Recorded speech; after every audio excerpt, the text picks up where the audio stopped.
আসসালামু আলাইকুম প্রিয় দর্শক, অন্নমঞ্চে আলোচনায় আপনাদের সকলকে আমন্ত্রণ জানাচ্ছি। হঠাৎ করেই বাংলাদেশের রাজনীতিতে ভারত এবং আমেরিকার দৌড়ঝাঁপটা খুব চোখে পড়ছে। এতদিন আমরা পাকিস্তান এবং তুরস্কের দৌড়ঝাঁপ দেখে অভ্যস্ত ছিলাম, কিন্তু হঠাৎ করে মনে হয় কোথায় যেন কি বদলে যাচ্ছে। আমরা চোখের সামনে যা দেখছি এটাই কি সব, নাকি চোখের আড়ালে পর্দার পেছনে আরো কিছু ঘটছে? প্রিয় বন্ধুরা, প্রীতি, সালাম এবং শুভেচ্ছা নেবেন। বারবার বলছি যে সার্জিও গোর এলেন গেলেন, তারপরে ভারতীয় আরো বেশ কয়েকটা প্রতিনিধি দল এলো গেল, এর মধ্য দিয়ে বাংলাদেশের রাজনীতিতে বেশ নড়াচড়া লক্ষ্য করা যাচ্ছে। এই যে গত দুদিন সার্জিও গোর ভারতের অনেকের সাথে মিটিং করলেন, তার মধ্যে অজিত দোভালের সাথে একদিনে 9 ঘন্টা মিটিং করেছেন। আবার আমরা দেখেছি যে দীনেশ ত্রিবেদী বাংলাদেশের প্রধানমন্ত্রীর সাথে মিটিং করে সোজা চলে গেলেন দিল্লিতে, এবং পরের দিন সকালে ভারতের প্রধানমন্ত্রী, ভারতের স্বরাষ্ট্রমন্ত্রী সহ জাতীয় নিরাপত্তা উপদেষ্টা অনেকের সাথে তিনি বৈঠক করলেন। কিন্তু একটা ছবি আমরা দেখেছি যে দীনেশ ত্রিবেদী নরেন্দ্র মোদীর সাথে বসে মিটিং করছে। এই ছবির বাইরেও দীনেশ ত্রিবেদী অনেকের সাথে মিটিং করেছেন, কিন্তু এই ছবিটা দিয়ে কি বোঝানো হয়েছে?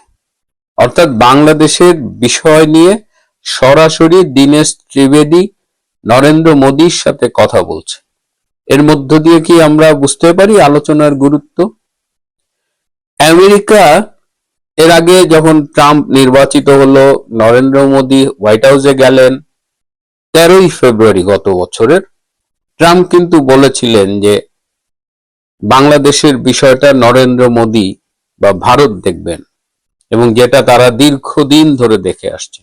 কিন্তু তারপরে ট্রাম্প কিন্তু কথা রাখেননি, এবং ট্রাম্পের এই একটা সমস্যা, তিনি যা বলেন তিনি পর মুহূর্তে অন্য কথা বলেন, চোখ উল্টায় দেন, যে কারণে আজকে বিশ্বে কিন্তু অনেক রাষ্ট্রনেতাই বা সরকার প্রধানই ট্রাম্পের চাইতে তাদের উপরাষ্ট্রপতি জেডি ভান্সের সাথে কথা বলতে বেশি স্বাচ্ছন্দ্য বোধ করেন। এখন আমেরিকা আবারও ইন্ডিয়ার সাথে খুব ঘনিষ্ঠতা গড়ে তুলছে, এবং আমেরিকা এই মুহূর্তে ইরান থেকে একটা সম্মানজনক এক্সিট চায়। ইরান যুদ্ধে যেভাবে জড়িয়ে গেছে আমেরিকা, এবং প্রতিদিন যেভাবে আরো খাদের মধ্যে পড়ছে, তাতে আমেরিকার ভেতরে যেমন ট্রাম্প অজনপ্রিয় হচ্ছে, আমেরিকার অর্থনীতির উপরে যেমন চাপ পড়ছে, তেমন সারা বিশ্বে একটা সমস্যা কিন্তু তৈরি হচ্ছে। যত সহজে ইরান আক্রমণ করে বিজয় নিয়ে ঘরে ফিরবে ভেবেছিলেন ট্রাম্প, সেটা কিন্তু হচ্ছে না। এখন আমেরিকা ইরান থেকে সম্মানজনক এক্সিটের জন্য ইন্ডিয়াকে রিকোয়েস্ট করেছে যে ইন্ডিয়া যেন মধ্যস্থতা করে একটা সম্মানজনক ইতি টানে এই ইরান, ইসরায়েল আর আমেরিকার সংঘাতের। কিন্তু ইন্ডিয়া বলেছে যে তারা চাইলেই আমেরিকার সেফ এক্সিট সম্ভব নয়, কারণ ইরানকে মদদ দিচ্ছে আপনারা জানেন চীন এবং রাশিয়া। যদি চীন এবং রাশিয়ার সহায়তা না থাকতো তাহলে ইরান এভাবে ফাইট ব্যাক করতে পারতো না। সুতরাং রাশিয়াকে কনভিন্স করতে হবে। রাশিয়া যদি কনভিন্স হয় তাহলে এই ইরানের যুদ্ধটা থামানো যেতে পারে এবং আমেরিকার একটা সেফ এক্সিট সম্ভব। রাশিয়া কেন কনভিন্স হবে? ভারত বললেই কি পুতিন শুনবেন? হয়তো পুতিন সেটা বিবেচনা করবেন, কিন্তু পুতিন তখন একটা শর্ত দেবেন। সেই শর্তটা হলো আমেরিকার ইউক্রেনকে নিবৃত্ত করতে হবে। ইউক্রেন যে রাশিয়ার সাথে যুদ্ধে এখনো আছে, সেই জায়গা থেকে ইউক্রেনকে ফিরিয়ে আনতে হবে। অর্থাৎ ঘটনাগুলো দেখেন একটার সাথে আরেকটা জড়িয়ে যাচ্ছে, এবং সেখানে ভারত বলেছে যে তারা তাদের ভূমিকা অবশ্যই পালন করতে পারবে, কারণ তাদের সাথে রাশিয়ার বিশেষ করে একটা খুব ভালো সম্পর্ক আছে, তাদের সাথে ইসরায়েলের সম্পর্ক ভালো। কিন্তু ভারত এখানে বলেছে যে দক্ষিণ এশিয়ার স্থিতিশীলতা এবং জিওপলিটিক্যাল সিচুয়েশন সবকিছু বিবেচনা করে ভারতের শর্ত হলো যে আমরা তোমাকে সম্মানজনক এক্সিট পেতে হেল্প করব, তোমার জায়গায় সেটা করবা, প্লাস বাংলাদেশ থেকে তোমার পা তুলতে হবে। এবং বৃহত্তর স্বার্থের কথা বিবেচনা করে আমেরিকা কিন্তু এখন ভারতের চোখে বাংলাদেশ এবং দক্ষিণ এশিয়াকে দেখছে। এবং ভারত, এই যে কদিন আগে দেখেছিলেন যে মোদি একটি এক্স হ্যান্ডেলে টুইট করেছে জেডি ভান্সের সাথে ফোন আলাপের পরে, এবং ভারতের পক্ষ থেকে বলেছে যে তারা সবার সাথে আলাপ করবে, জেডি ভান্স, সার্জিও গোর, মার্কো রুবি, বাট তারা ট্রাম্পের সাথে আলোচনায় কম আগ্রহী। যেটা শুরুতেই বলেছি, ট্রাম্প আজ এক কথা বলে কাল আর এক কথা বলে, ট্রাম্পের কথাবার্তার কোনো মা বাপ নাই। সুতরাং এখন কি হিসেবটা একটু মেলে যে কেন সার্জিও গোর এবং তারপরে ভারতীয় টিমগুলো আসতেছে? কারণ এখন ভারত এবং আমেরিকার মধ্যে একটা আন্ডারস্ট্যান্ডিং হয়েছে, এবং এই আন্ডারস্ট্যান্ডিংটা কিন্তু পরস্পর স্বার্থ যুক্ত এবং খুব লিঙ্কড। আমেরিকা বাংলাদেশ থেকে ভারতের সাথে মিলে কাজ করো, তুমি যে এই যে রেজিম টেনশন যা করছো এখান থেকে সরো, বিনিময়ে তুমি কি পাবা? তোমার একটা ইরান থেকে সেফ এক্সিটের জন্য ভারত চেষ্টা করবে, সেটা চেষ্টা করবে রাশিয়ার মাধ্যমে। রাশিয়া কখন কনভিন্সড হবে? যখন ইউক্রেনকে নিবৃত্ত করা যাবে। সেই ইউক্রেনকে নিবৃত্ত করতে পারে আবার আমেরিকা। একটা চেন রিয়াকশন, মানে একটা একটা করে ঘটনা ঘটবে, বাট একটা বিশ্ব রাজনীতি যে ঠেকসে গিয়া আমাদের এই বাংলাদেশের মতো একটা দেশে। সো এই কারণে এখন বাংলাদেশের ব্যাপারে এই আগ্রহগুলো আমরা দেখতে পাচ্ছি। এখন তারেক রহমান, যিনি বাংলাদেশে এসেছিলেন, নির্বাচিত হয়ে প্রধানমন্ত্রী হলেন, এই সব কিছুর মধ্যে কিন্তু ভারতের মধ্যস্থতা ছিল। এবং বিক্রম দোরাইস্বামী, যিনি সম্প্রতি বাংলাদেশে এসেছিলেন, তিনি যুক্তরাজ্যে ভারতের হাইকমিশনার থাকাকালীন তারেক রহমানের সাথে যে নেগোসিয়েশন হয়েছে ভারতের, তিনি ছিল নেগোসিয়েশনের মেইন পয়েন্ট, ফোকাল পয়েন্ট ভারতের পক্ষ থেকে। যেহেতু তিনি লন্ডনে ছিলেন, তারেকও লন্ডনে ছিলেন। তো এখন কথা ছিল এপ্রিলের মধ্যে তারেক রহমান কিছু শর্ত মেনে নেবেন। গণতান্ত্রিক পরিবেশ, ইনক্লুসিভ ডেমোক্রেসি, আইসিটির নামের এই বিতর্কিত আদালতের যে প্রহসনের বিচার চলছে, কিন্তু তারেক কোনো কথা রাখেননি। তারেক তার স্বরূপ দেখিয়ে দিয়েছেন ভারতকে, সে যে ঠিকই ওই তুরস্ক, পাকিস্তান, তার সেই অরিজিনাল বেল্ট এবং টু সাম এক্সটেন্ট চীন, এদের সাথে গিয়ে মাখামাখি শুরু করছে। তো এখন ভারত কিন্তু আর সেই যে কন্ডিশন দিয়ে তারেক রহমানকে বাংলাদেশে ক্ষমতা আসতে সহায়তা করেছিল, সেই জায়গাটায় ভারত আর নেই। তারেক রহমান এখন চাইছে যে নতুন করে নেগোসিয়েশন শুরু করতে। তারেক রহমানের নেগোসিয়েশন গুলো কি? তারেক রহমানের নেগোসিয়েশন হলো 2027 সালে এই আইসিটির এই মামলা টামলা এগুলো সে স্থগিত করবে। 2028 সালে বাংলাদেশ আওয়ামী লীগের কার্যক্রমের উপর থেকে নিষেধাজ্ঞা তুলে নেবে। পরবর্তীতে তার সুবিধাজনক সময়ে, তার সরকার যখন খুব ভালো অবস্থানে থাকবে, সেই সময় সে একটা নির্বাচন দেবে, সেটা 2030 বা ওরকম সময়ে যখন ডিউ হয়। কিন্তু তারেক রহমানকে এখন আর এই নেগোসিয়েশনের সুযোগ দেওয়া হবে না। তাকে স্পষ্ট জানিয়ে দেওয়া হয়েছে যে যেহেতু সে তার স্বরূপ উন্মোচন করেছেই, সুতরাং এখন আর নেগোসিয়েশন নাই, এখন তাকে কি কি করতে হবে সেটি বলে দেওয়া হয়েছে। এই যে এত দৌড়ঝাঁপ, এর মধ্য দিয়ে তারেক রহমানকে বলে দেওয়া হয়েছে যে 22 সেপ্টেম্বর এই আইসিটির এই প্রহসনমূলক বিচারের এই খেলা বন্ধ করতে হবে এবং শেখ হাসিনাকে বাংলাদেশে পূর্ণ নিরাপত্তা দিয়ে ফিরিয়ে আনতে হবে। তারেক রহমানের সামনে এখন দুটো পথ, এই দাবিগুলো মেনে নেওয়া এবং বাংলাদেশে ইনক্লুসিভ ডেমোক্রেসি চালু করা, অর্থাৎ আওয়ামী লীগের কার্যক্রমের উপর যে নিষেধাজ্ঞা সেটি তুলে নিতে হবে। তার মানে এই বিচার বিভাগের স্বাধীনতা, আইসিটির এই প্রহসন বন্ধ করা, শেখ হাসিনার নিরাপদ প্রত্যাবর্তন, শেখ হাসিনার বিরুদ্ধে যে মামলাটা রায় দেওয়া হয়েছে, এইসব রায় বাতিল করতে হবে, এসব মামলা তুলে নিতে হবে, আওয়ামী লীগের নেতাদের মামলা তুলে নিতে হবে। এই সব মিলিয়ে একটা প্যাকেজ। তারেক রহমান এই দাবি মানতেও পারেন, নাও মানতে পারেন। তিনি যদি মানেন, বাংলাদেশে একটা গণতান্ত্রিক পরিবেশ ফিরে আসবে, সেখানে সবাই মিলে সিদ্ধান্ত নেবে, প্রয়োজনে একটা নির্বাচন হবে। আর তিনি যদি না মানেন, তখন তিনি একটা বিশাল ঝুঁকি নেবেন, এবং সেই ঝুঁকি হয়তো এমনও হতে পারে যে তাকে আবারও দীর্ঘ নির্বাসনে চলে যেতে হবে। এখন তিনি এই ঝুঁকি নেবেন কিনা। এদিকে তাকে উস্কাচ্ছে আমাদের সেই গ্যাং অফ ফোর মিডিয়ার। আপনারা মতিউর রহমান চৌধুরীর লেখাগুলো দেখবেন, প্রথম আলো ডেইলি স্টারের রিপোর্টিং দেখবেন, নুরুল কবিরের লেখাগুলো দেখবেন। তারা এই যে ব্রিক্স সম্মেলনে তারেক রহমান যাবেন, এটা মোটামুটি ডিসাইডেড। সেটাও কিন্তু তারা নিবৃত্ত করার জন্য আপ্রাণ চেষ্টা করছে। তারা বলছে তারেক রহমানের যাওয়া ঠিক হবে না। এখন তারেক রহমানই সিদ্ধান্ত নেবেন তার রাজনীতির ভবিষ্যৎ। তিনি বাংলাদেশে থেকে সবাইকে নিয়ে গণতান্ত্রিক পরিবেশে রাজনীতি করবেন, নাকি বাংলাদেশ থেকে আবার দূরে চলে যাবেন। প্রিয় বন্ধুরা, আজ এ পর্যন্তই। ভালো থাকবেন, সুস্থ থাকবেন, তার চেয়েও জরুরি হলো নিরাপদে থাকবেন। সবাইকে অনেক ধন্যবাদ। আসসালামু আলাইকুম রহমতুল্লাহি ওয়া বারাকাতুহু। সম্মানিত দর্শক, শেখ হাসিনা ভারতের অবস্থান নিয়ে বাংলাদেশ এবং ভারতে মিশ্র প্রতিক্রিয়া রয়েছে। বাংলাদেশের বহু সংখ্যক মানুষ যেমন মনে করছেন যে শেখ হাসিনা তিনি সেখানে রাজকীয় মেহমান রূপে আছেন,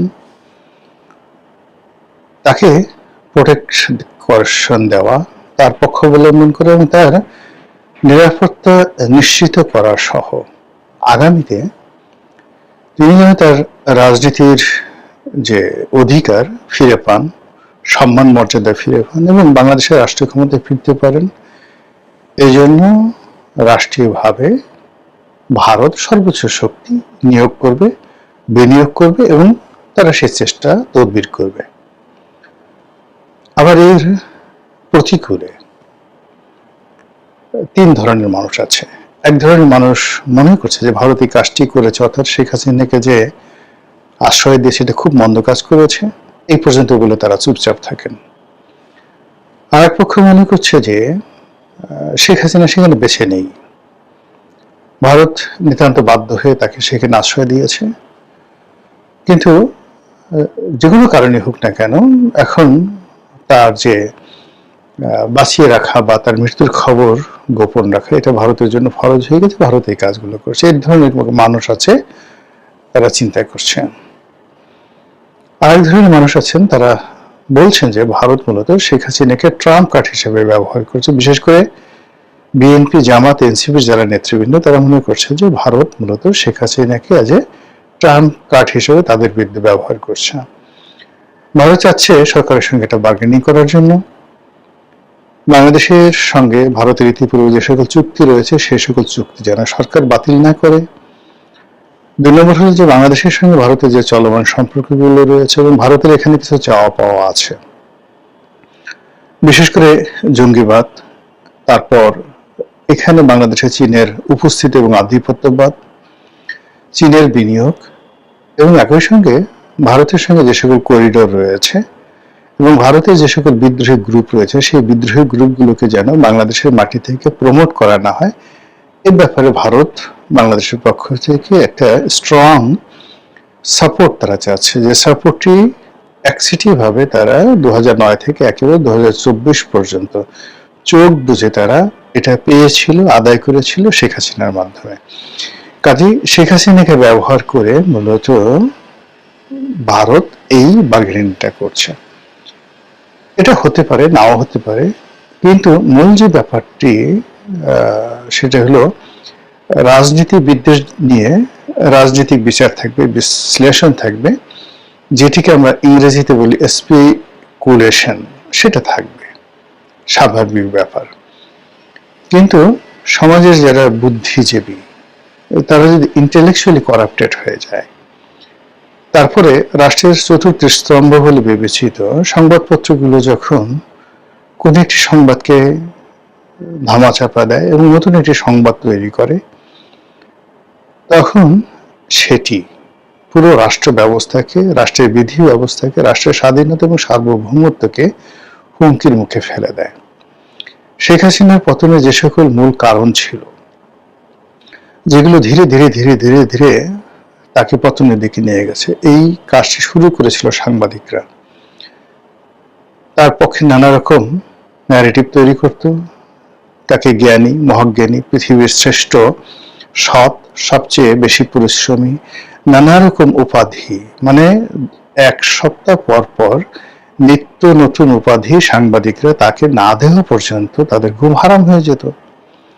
অধিকন্তু যখন তিনি সংবাদ সম্মেলন করতেন, ওটা তার একটা মানসিক রোগে পরিণত হয়েছিল।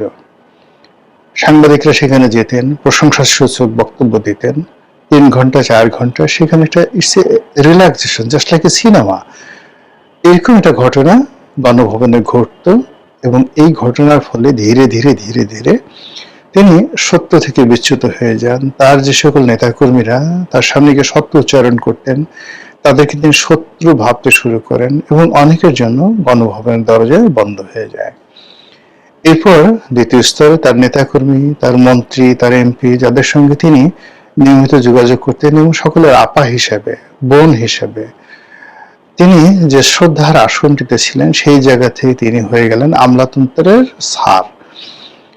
তার প্রাইভেট সেক্রেটারি, তার এপিএস, তার প্রেস সেক্রেটারি, তার মুখ্য সচিব, তাদেরকে পাত্তা না দিয়ে, ডিজিএফআই প্রধানকে পাত্তা না দিয়ে, ওখানে যারা এসএসএফ এর কর্মকর্তা ছিলেন তাদেরকে ক্ষেত্র বিশেষে ঘুষ না দিয়ে অনেক মন্ত্রী এবং এমপি শেখ হাসিনার দরবারে উপস্থিত হতে পারতেন না।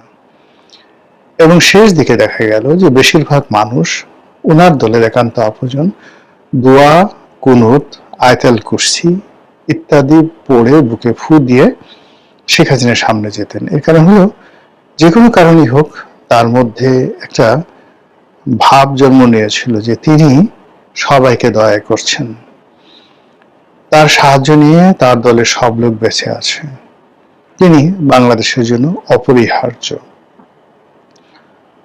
তিনি যদি কারোর উপর থেকে দয়া উঠিয়ে নেন, মুহূর্তের মধ্যে সেই লোকটি, যাকে বলা হয়, শেষ হয়ে যাবে। এরপরের বক্তব্যটা হলো, তার দলের বেশিরভাগ লোক নয়, সব লোক চোর এক্সেপ্ট সে। তিনি বলেছিলেন যে একমাত্র আমি ছাড়া এই দলের মধ্যে অন্য কেউ মানে বিশ্বাসযোগ্য বা সৎ নেই। তো এই যে তার যে বক্তব্য, এই বক্তব্যের ফলে কি হলো, পুরো দলটিকে তিনি চোর বানিয়ে দিয়েছিলেন। এখন এই কথা তিনি কেন বলেছেন, কিভাবে বলেছেন, সেটা পরবর্তী ব্যাপার। কিন্তু এইভাবে যে এই যে দূরত্ব তার তৈরি হয়ে গেল নেতা এবং কর্মীর সঙ্গে, একেবারে শেষ সময়টা পর্যন্ত ইট ওয়াজ ফরমাল। এবং আজকের দিনে যে ঘটনাগুলো ঘটছে দিল্লিতে, কলকাতাতে, সব জায়গাতে, এটারই ধারাবাহিকতা। এখন যারা কাজকর্ম করছেন তারা মূলত পদ পদবি এবং মনে করছেন যে শেখ হাসিনা ছাড়া আমাদের আসলে কোনো রক্ষা নাই।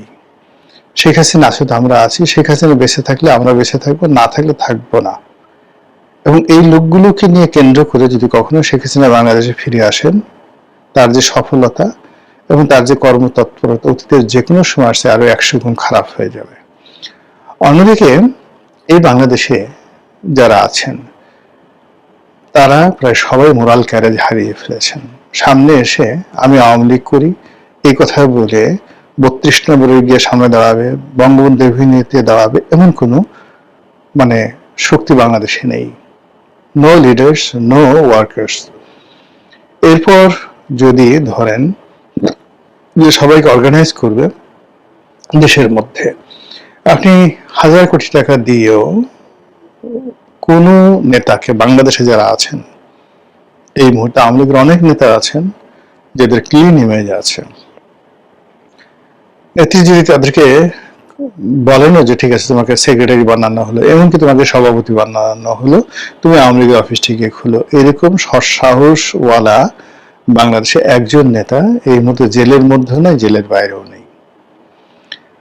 তাহলে শেখ হাসিনার যে ভবিষ্যৎ রাজনীতি, সেই রাজনীতিটা হতে হবে অলৌকিক, হতে হবে মানে এমন চাপিয়ে দেওয়ার মতো, ভারত এসে চাপিয়ে দিল, বা বাংলাদেশে এরকম কোনো ঘটনা ঘটলো যে ঘটনার বিনিময়ে শেখ হাসিনার দেশে ফেরা বা তার উপস্থিতিটা অনিবার্য হয়ে পড়লো। কিন্তু যদি নর্মাল রাজনীতির যে ফেনোমেনা ধরেন, সেই ফেনোমেনাতে তার ফিরে আসা, রাজনীতির যাকে বলা হয় হাল ধরা, এটি আমরা ম্যাথমেটিক্যালি ক্যালকুলেশন করে বলতে পারবো না।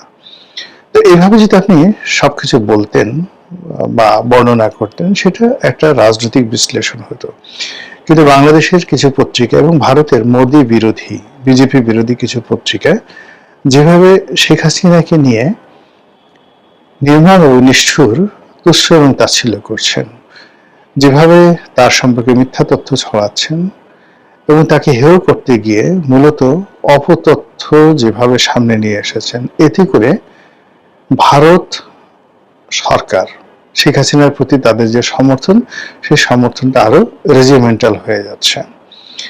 2 নম্বর হলো যে আওয়ামী লীগ এবং শেখ হাসিনার যে অস্তিত্ব, এটি প্রয়োজন অপ্রয়োজন বা যতটুকু আসুক, এদেরকে গুরুত্ব দেওয়ার জন্য সরকারের যে সিক্স সেন্স থাকা দরকার, এই অপপ্রচারের ফলে সেই সিক্স সেন্স গুলো নষ্ট হয়ে যাচ্ছে। যেমন ধরুন, আপনার সামনে একটা গোকরা সাপ আছে বা একটা রয়্যাল বেঙ্গল টাইগার আছে, আশেপাশে সব লোক, 200 থেকে 300 লোক দাঁড়ানো, সবাই বলল যে এই গোকরা সাপটা মূলত একটা কেঁচো।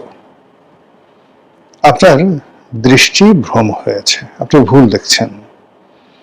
আর এই যে বাঘটা দেখছেন, এটা আসলে বাঘ না, এটা একটা মেসো বাঘ বা একটা বিড়াল।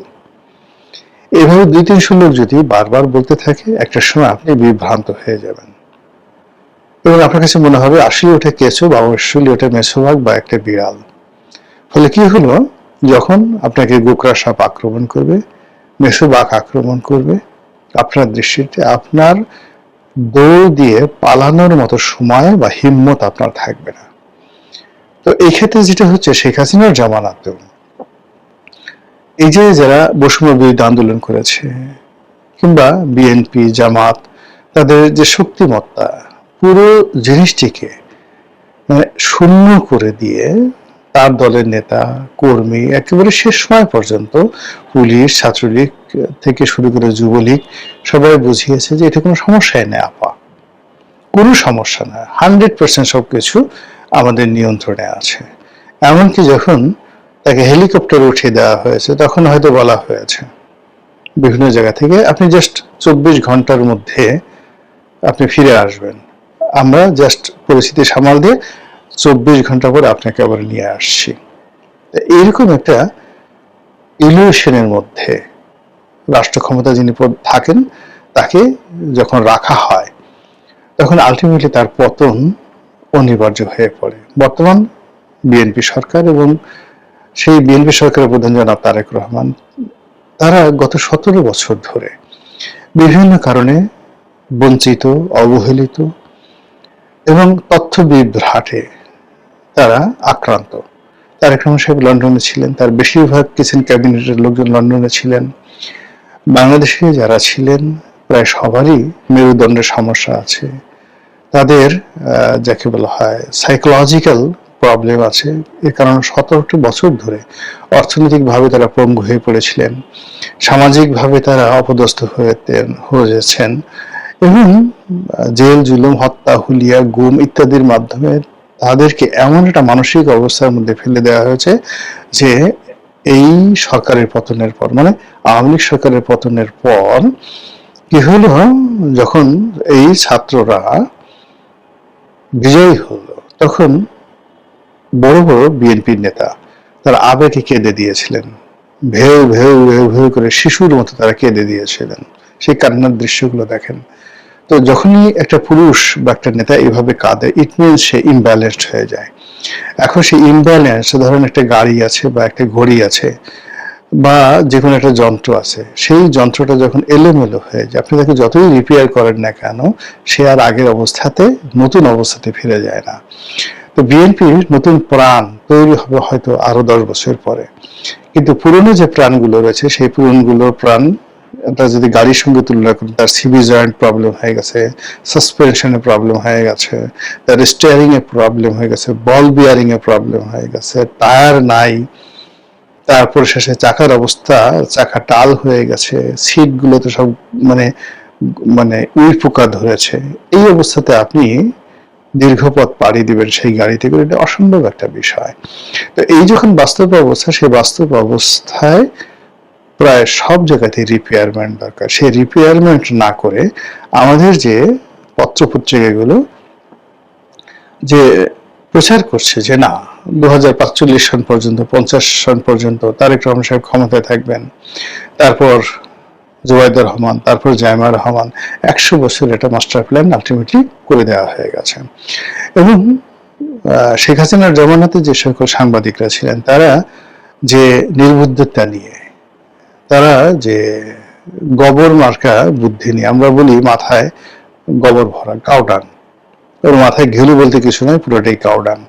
তো শেখ হাসিনার জামানাতে যদি কাউডাং এর পার্সেন্টেজ, অর্থাৎ মাথার মধ্যে যে নিউরন আছে, রক্ত আছে, মাংস আছে, মস্তিষ্ক আর যে চর্বি আছে 90% চর্বি, তো সেখানে যদি অ্যাটলিস্ট শেখ হাসিনার জামানাতে 50% কাউডাং থাকে, মানে গোবর থাকে, এখন 99% কাউডাং রয়ে গেছে যারা এই সরকারকে অন্ধভাবে সমর্থন করছেন।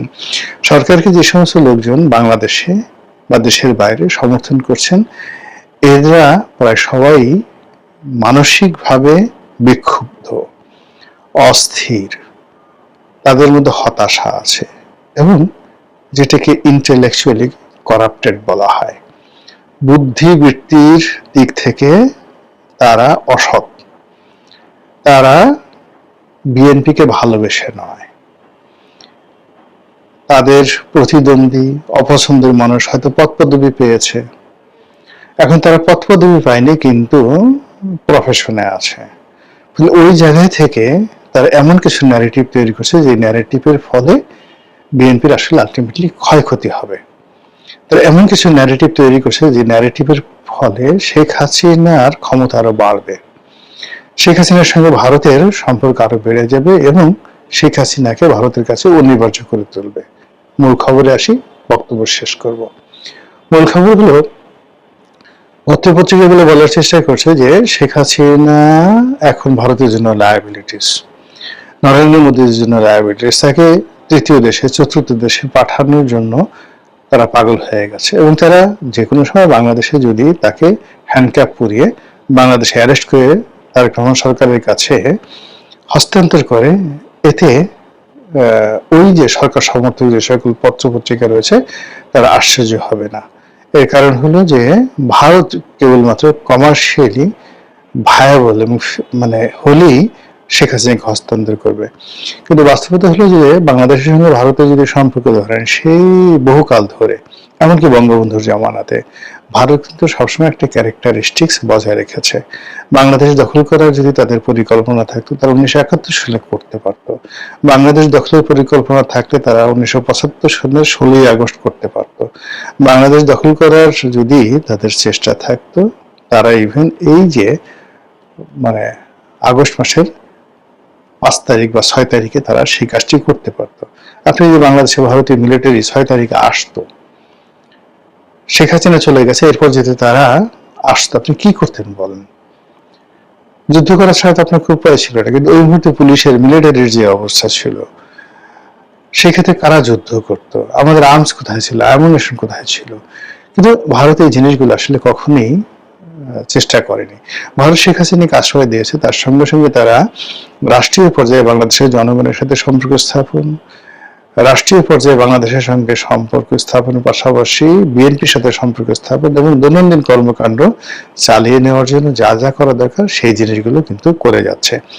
এখন এগুলোকে ম্যাটেরিয়ালাইজ করার জন্য যে ডিপ্লোম্যাটিক নলেজ দরকার, ডিপ্লোম্যাটিক এফোর্ট দরকার এবং একই সঙ্গে সঙ্গে আন্তরিকতা দরকার, সেই জিনিসগুলো সরকার বা সরকারের যারা মিডিয়া রয়েছে বা সরকার সমর্থিত যে সকল বুদ্ধিজীবী রয়েছে তারা সেই কাজগুলো না করে ভারত এবং বাংলাদেশের মধ্যে যেন বিষ তৈরি হয়, বিএনপির সাথে যেন ভারতের সম্পর্ক নষ্ট হয়ে যায়, এই জন্য তারা প্রাণান্ত চেষ্টা করে যাচ্ছে, যার ফলে আলটিমেটলি বাংলাদেশের জন্য কোনো ভালো ফলাফল আগামীতে অপেক্ষা করছে বলে আমার কাছে মনে হচ্ছে না। মহান আল্লাহ আমাদের সবাইকে হেদায়েত দান করুন এবং হেফাজত করুন। আসসালামু আলাইকুম ওয়া রাহমাতুল্লাহি ওয়া বারাকাতুহু।